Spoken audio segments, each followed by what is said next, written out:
புரட்டாசி சனிக்கிழமை விரதம் ஏன்? புரட்டாசி மாதம் 3வது சனிக்கிழமை.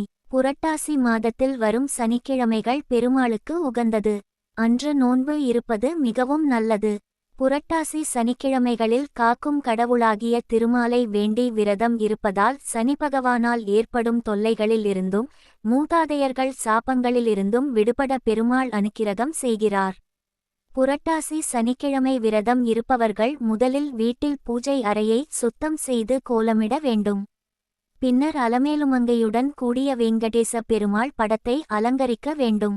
இரு பக்கங்களிலும் 5 முக குத்துவிளக்கை ஏற்றி வைக்க வேண்டும். பூஜைக்குரியவற்றை சேகரித்து வைத்து ராகு காலம் யமகண்ட நேரம் இல்லாமல் நல்ல நேரத்தில் மாவிளக்கேற்றி பூஜிக்க வேண்டும். சர்க்கரை பொங்கல் வடை எள் சாதத்தை நிவேதனமாக படைக்கலாம். புரட்டாசி மாதம் ஒவ்வொரு சனிக்கிழமையன்றும் மாவிளக்கு ஏற்றி பூஜைகள் செய்ய வேண்டும்.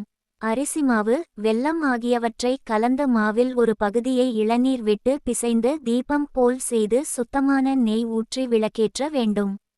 அதன் பிறகு பூஜைகள் செய்து ஆரத்தி காட்ட வேண்டும்.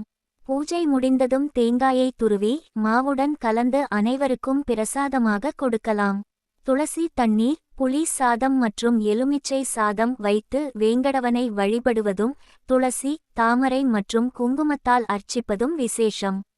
விரத பலன்கள். புரட்டாசி சனிக்கிழமைகளில் மாவிளக்கேற்றி வழிபடுவதன் மூலம் நாம் பெருமாளின் அருளோடு சேர்த்து குலதெய்வத்தின் அருளையும் முழுமையாக பெறலாம். இதனால் வீட்டில் உள்ள அனைத்து பொருளாதார பிரச்சனைகளும் தீரும். செல்வம் செழிக்கும்.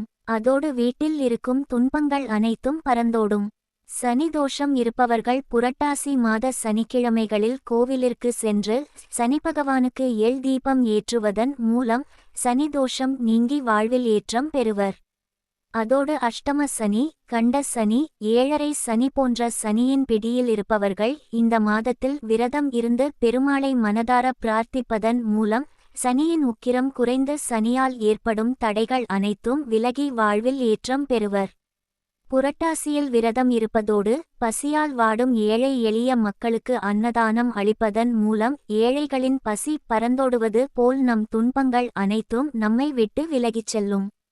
புரட்டாசி 3வது சனிக்கிழமையான நாளை நாம் விரதத்தை மேற்கொண்டு பெருமாள் மற்றும் குலதெய்வத்தின் அருளை பெறுவோம்.